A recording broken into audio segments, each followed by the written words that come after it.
It's Saturday morning in the year 2003. Aziz wakes up at 7 to watch Kids WB.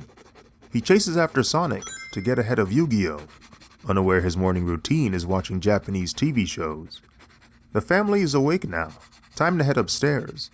A thunderstorm of action is headed up there. The mouse has adopted a new family. Time to tune into ABC. Mighty Morphin, Zeo, and Ninja Storm. Plenty of Power Rangers to see.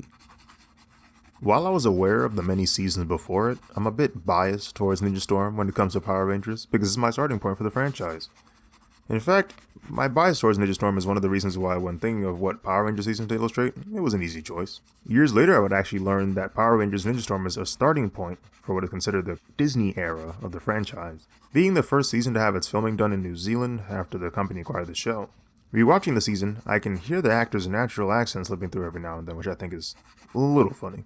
Another reason I wanted to illustrate Ninja Storm was the suit designs. I honestly believe they have one of the best designs not just for Power Rangers but for Super Sentai in its entirety. Suit design is the same reason why a few years ago I had illustrated the Die Rangers. While I understand the reasoning for why their suits never fully made it to America, I'm still a little bit salty. More about this drawing though. For the composition of this piece, we have the Rangers in their combat stances preparing for an upcoming battle, with the camera placed at a low-angle shot.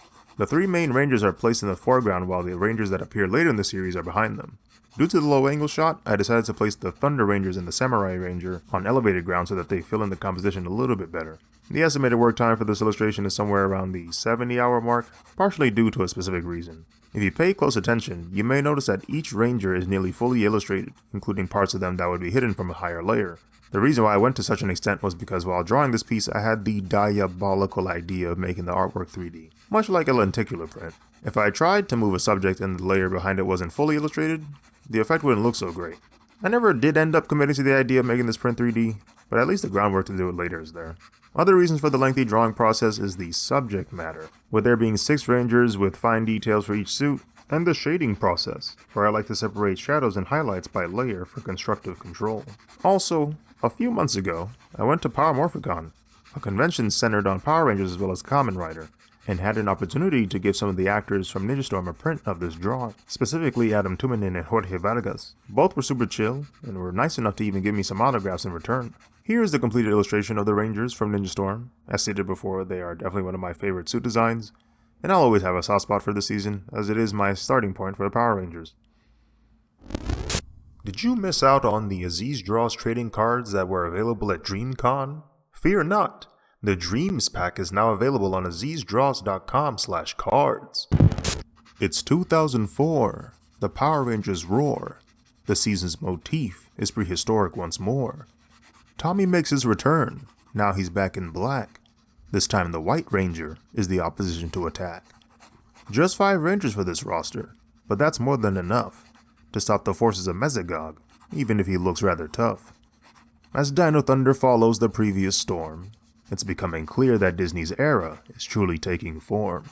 So of the compositions I sketched out for Dino Thunder, one of the simpler ones was the most voted for, a low-angle shot of the Rangers looking down at the camera in a fashion akin to that of an album cover. Due to the composition being simpler, the illustration didn't take as much time compared to the Ninja Storm drawing. The simpler composition was also an opportunity to focus more on the rendering aspects of the drawing, specifically the helmets. I wanted to spend some extra time and effort on the reflections of the Ranger helmets, as I find rendering reflective surfaces an interesting challenge to take on when illustrating. Ranger helmets have a similar surface to cars, so when a light source hits the helmet, the lower matte layer diffuses the light, while the clear coat layer creates a mirror finish. I kept this detail in mind and applied the layers of lighting to each Ranger accordingly. One technique I used for rendering the helmets was adding highlights to the line art. Typically, I leave my line art black or another dark color, but for this illustration, I brushed areas of the subject where the light source is at its strongest with white. I believe highlighting these areas of the line art helped not only strengthen the lighting effects, but also bring more cohesion between the foreground elements and the background. One thing I would like to point out about Dino Thunder, or Abarenja for the Sentai counterpart, is you can definitely tell the season's theme is a callback to Mighty Morphin not only in motif but the design of the suits themselves. The design I'm referring to specifically is the white diamond pattern seen throughout the suit. Mighty Morphin also had a diamond pattern for the Rangers that was larger and placed onto the torso as opposed to Dino Thunder's, where it's arms and legs. Some Rangers also retain the same animal motif in the Zords, such as Tyrannosaurus for red and Triceratops for blue.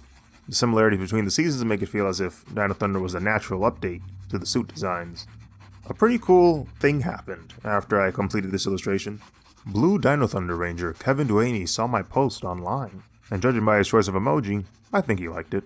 Later on, I had an opportunity to meet him and the White Ranger Jeffy Parazzo at Power Morphicon as well. Sure enough, they were right next to the actors for Ninja Storm. I was more than happy to give them both prints of this drawing, and in return I got one signed. If there's one thing I'm learning about Power Rangers actors in my recent experiences, they all seem pretty chill. Here is the end result for the Dino Thunder illustration. Thinking about it now, this might be the first time I have ever drawn them, save for the White Ranger. Who knows though, I might have some drawings lying around from when I was a child.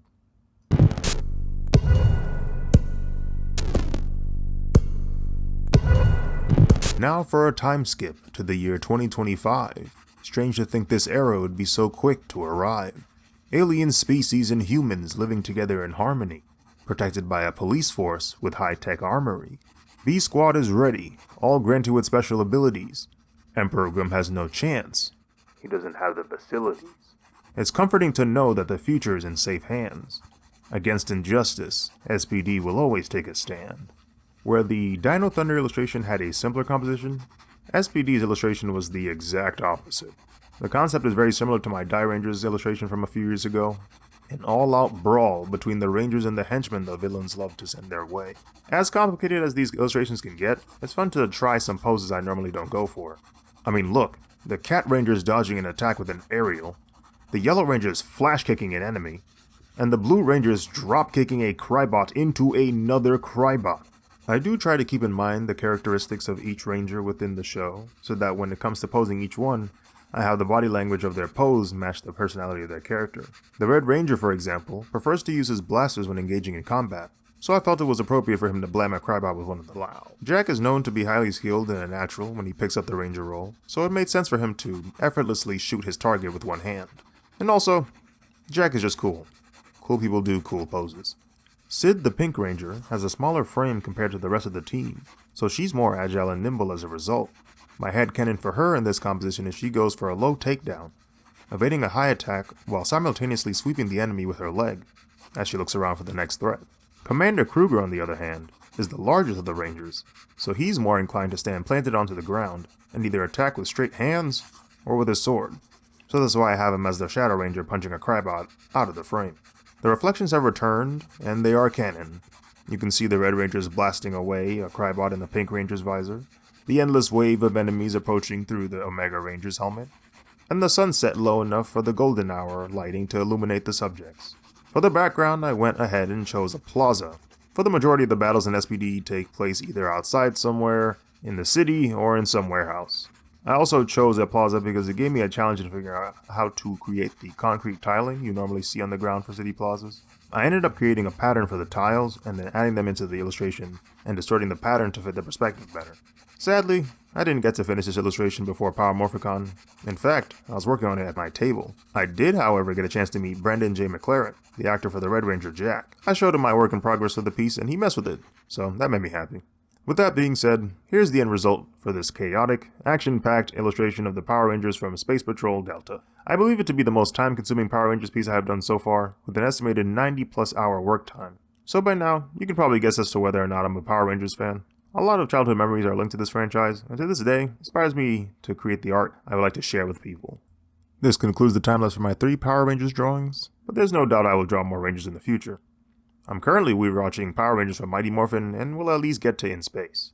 Recently though, I did view a season a Ranger actor suggested, for he asked me to illustrate the Power Rangers from that very season.